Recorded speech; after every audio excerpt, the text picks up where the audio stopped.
네. 창세기 37장 말씀입니다. 이제 창세기 37장부터 50장까지는 요셉과 그의 형제들의 이야기입니다. 이제 창세기는 11장부터 4족장, 12장부터 4족장 이야기가 이어지고 있는데 아브라함, 이삭, 그리고 야곱. 이제 네 번째는 요셉을 중심으로 한 이스라엘, 야곱의 12아들에 대한 이야기입니다. 앞에서는 이제 아브라함의 아들 이삭도 이스마엘과 둘이 이렇게 있을 때 이삭을 선택을 했죠. 그래서 이스마엘은 하나님의 계보에서 이렇게 이제 탈락이 됐었고, 그 다음에 이제 이삭의 두 아들 야곱과 에서 중에서도 장자인 에서가 탈락이 되고 이제 야곱으로 이어졌는데, 야곱의 그 아들들부터는 탈락되는 게 아닙니다. 야곱의 12아들은 전체가 다 하나님의 그 계보 속에 들어가는 것이죠. 그래서 12아들 모두 다 이제 하나님이 약속하신 그것을 이루어가는 그런 하나님의 백성이 됩니다. 그래서 37장부터 40장은 주인공은 물론 요셉이지만, 그러나 더불어서 함께 나머지 11명의 아들들도 함께 이렇게 다 이야기가 되고 있는 것이죠. 그래서 마지막에 보면 야곱이 12아들을 다 축복하는 내용으로 이제 끝이 나죠. 그래서 우리가 요셉에 주목하되 다른 이런 아들들에 대해서도 함께 또 살펴보아야 하겠습니다. 그리고 이 37장부터 50장까지의 총 주제는 앞에서도 그러했지만은 하나님께서 구원 역사를 계획하신 것을 계속 이루어 가신다는 것. 이게 이제 우리가 가장 주목해야 될 사실입니다. 성경은 하나님이 어떻게 하시는가를 보는 것이 굉장히 중요한 것이죠. 하나님은 누구신지, 하나님은 어떤 분이시고 어떤 일을 행하시는지를 우리는 성경을 통해서 깨달아야 되는 것이 이게 1차 목표고, 둘째는 하나님의 역사는 하나님이 혼자서 하시지 아니하신다는 사실입니다. 항상 인간과 함께 하시기 때문에 인간들은 어떻게 반응을 하고 있는지, 어떻게 반응해야 하는 것이 옳은지 또 우리가 또한 깨닫고 그래야 하는 것이죠. 그래서 전체적으로는 하나님께서는 악을 선으로 이렇게 바꾸시면서 하나님의 계획을 반드시 이루어 가십니다. 그러니까 우리 인간들을 구원하시려는 하나님의 계획은 이루어가는 것이죠. 우리가 개인적으로도 우리는 예수 그리스도를 믿음으로 결국은 구원받는 것입니다. 그런데 인간들이 하나님께 어떻게 반응하느냐에 따라서 이 인생사에서는 여러 가지 우여곡절과 기복과 여러 가지 것들을 겪을 수 있다는 사실이죠. 그래서 우리는 가능하면 제대로 된 반응을 보여야 됩니다. 선한 반응을 보이는 사람들은 선한 형통한 삶을 살게 된다는 또 진리를 우리가 깨닫는 것이죠. 사실 요셉이 처음에는 조금 문제가 있었지만은 그는 계속 하나님께 신실하게 반응을 했기 때문에 애굽의 국무총리가 되고 세상말로 큰 복을 받아 누리게 됐다는 사실이죠. 그래서 우리가 그런 부분들도 같이 유념을 해야 되겠습니다. 오늘 이제 37장이 그 이야기의 도입부인데요. 37장에서는 그 줄거리는 우리가 읽은 대로 야곱의 12아들이 있었는데 그 중에 요셉을 야곱이 편애를 했기 때문에 형들이 시기하게 됐다는 것이고, 그 시기에 기름을 더 부은 격이 되는 것이 이 요셉도 경솔하게 행동했다는 것이죠. 그로 인해서 결국 요셉이 지금 애굽으로 팔려갔다. 그 얘기가 이 37장의 줄거리입니다. 여기서 가장 큰 잘못을 범한 사람은 야곱입니다. 야곱. 물론 하나님께서는 지금 그런 이런 잘못들 속에서도 요셉을 애굽에 보내셔서 이 나머지 11아들과 함께 가족들 70명이 이제 애굽에 가게 하는 큰 하나님의 계획은 이루고 계시지만, 그 과정에 이 야곱의 가족들이 겪는 고통이 참 크다는 사실이죠. 얼마나 비극이겠습니까? 야곱 입장에서는 그렇게 사랑하는 아들이 지금 17세의 아들이 30세 이상이 될 때까지 못 보잖아요. 10몇 년 동안 이별하는 것이죠. 그리고 얼마나 슬프겠습니까? 야곱 입장에서는 가장 사랑하는 아들을 잃었다고 생각했기 때문에 그 삶이 정말 고통 속의 삶일 것이고, 형들도 사실 동생을 팔아버렸으니까 두고두고 죄책감 속에 있었을 것입니다. 그래서 이런 가족사의 어떤 비극, 형제끼리 이렇게 팔아버리는 이런 비극 속에 있었다는 것인데, 이 단초를 제공한 사람이 누구냐 하는 것입니다. 야곱입니다. 야곱이 어떻게 잘못했길래 이런 일이, 불상사가 일어났는가. 여기에 보면은 3절에 그것이 3절 4절에 원인을 말씀하고 있습니다. 3절 4절 읽어보겠습니다. 요셉은 노년에 얻은 아들이므로 이스라엘이 여러 아들들보다 그를 더 사랑함으로 그를 위하여 채색 옷을 지었더니 그의 형들이 아버지가 형들보다 그를 더 사랑함을 보고 그를 미워하여 그에게 편안하게 말할 수 없었다. 편애를 했다는 것이죠. 그러니까 야곱이 여러 아들 중에 유독 요셉만 특별히 사랑을 한 것입니다. 다 그냥 옷을 입히는데 요셉만 색동옷, 채색 옷을 막 입히는 것이죠.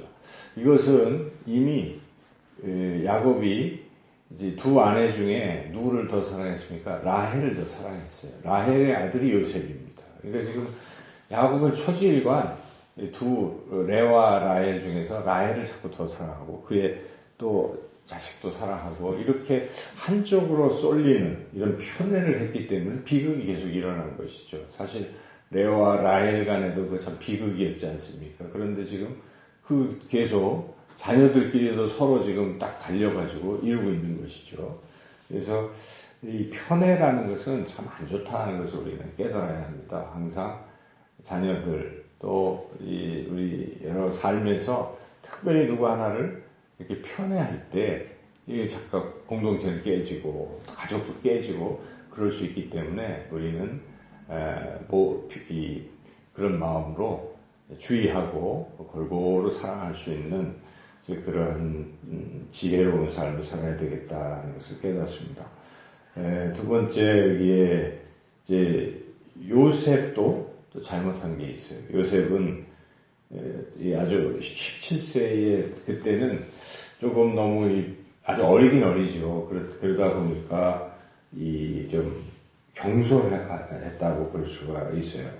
그냥 형들이 잘못하면 어떡합니까? 아버지에게 다 고자질을 하고 있다는 것이죠. 2절의 끝부분에 보면 요셉이 뭐 어떻게 하고 있습니까? 17세의 그 요셉은 그 여러 다른 형들과 더불어 함께 있었더니 그가 그들의 잘못을 아버지에게 말하더라. 이 부분도 잘못된 거 아니겠어요? 좀 잘못해도 이렇게 덮어주고 하면서 무슨 융화를 이루어야 되는데 요셉은 고지식해갖고 그냥 있는 대로 아버지한테 다 고자질을 했다는 것이고, 또 하나 요셉의 문제는 꿈을 꿨는데 좀 이것도 신중히 해야 되는데 이걸 막 조금은 요셉은 순진하죠. 사실은 있는 대로 얘기했으니까. 하지만 그것으로 인해서 어떤 파급 효과가 있을 것인가도 잘 생각해야 돼. 사람은 신중해야 되는데 아주 경솔해가지고 자기 꿈 꿨다고 자기 단에 다른 11단 즉 형제들이 절했다. 자기가 제일 높다. 심지어는 해와 달도 절했다. 아버지 엄마도 절했다. 나는 최고다. 이런 식의 꿈이잖아요. 근데 이것을 17세면 알만하지 않겠습니까? 몰랐다고 할 수는 없어요. 근데 그것을 지금 뭐 형들 앞에서 자랑스럽게 얘기하니까 형들이 가뜩이나 이 시기심이 있는데 어떻게 했습니까? 막 분노가 일었겠죠. 이런 부분 요셉도 아직 17세의 소녀 때 처음에는 경솔했다. 그러나 그가 이제 역경을 겪으면서 성숙해 가는 것이죠. 30세 될 때까지 숱한 이제 요셉에게 고난이 있죠. 그 고난을 통해서 다듬어지는 이제 그렇게 되긴 하지만 이때 너무 지나치게 경솔함 이것도 잘못된 것이다. 그리고 마지막으로 이 형들도 이제 문제죠. 그렇다고 해서 그것도 시기심을 가지고 죽이기까지 하면 이게 되겠습니까? 근데 그러한 어떤 시기심에서 시작된 살인에까지 이르는 것. 이것은 사실 이 말씀들을 보면요. 앞에서 있는 게 그대로 데자뷰처럼 똑같이 일어나는 걸 우리가 볼 수가 있어요. 가인과 아벨에서 가인이 왜 죽였습니까? 시기심 때문에. 하나님께서 자기 것을 안 받아주고 아벨 동생 것을 받아주니까 시기심 때문에 죽인다는 것이죠. 시기심이 곧 살인을 불러일으키기 때문에 우리가 시기심을 꺾어야 됩니다. 우리 항상 범죄는 시기심에서 비롯되는 경우가 많아요. 그래서 우리 신앙에 있어서 성숙한 신앙으로 나아가기 위해서는 이 질투, 시기심 이걸 버리는 기도를 많이 하고 너그러운 마음으로 그냥 이렇게 포용하는 그런 성숙한 인격체로 우리가 변화되어야 되는데 그게 자꾸 안 되면 가족에서도 그 시기심이 또 교회에서도 시기심 때문에 분란으로 이루어지고 비극이 일어나는 것입니다. 이 사회 공동체도 시기심이 결국 그런 불행을 만든다는 것을 우리가 생각하고 이런 부분들을 우리가 절제해야 된다는 것을 오늘 본문을 통해서 깨닫습니다. 그래서 그 줄거리는 요셉이 그 얘기하고 그러는 과정에 결국 팔려가는데 그래도 본문에서 여러 형제들 가운데 또 약간 훌륭한 형제들 둘을 우리가 보게 되죠. 루벤과 유다입니다. 루벤과 유다는 다른 형제들과는 달리 그런 가운데에서도 어떻게 합니까? 이 요셉을 죽이지는 않고 어쨌든지 살리려고 애를 쓰는 모습을 우리가 볼 수가 있습니다.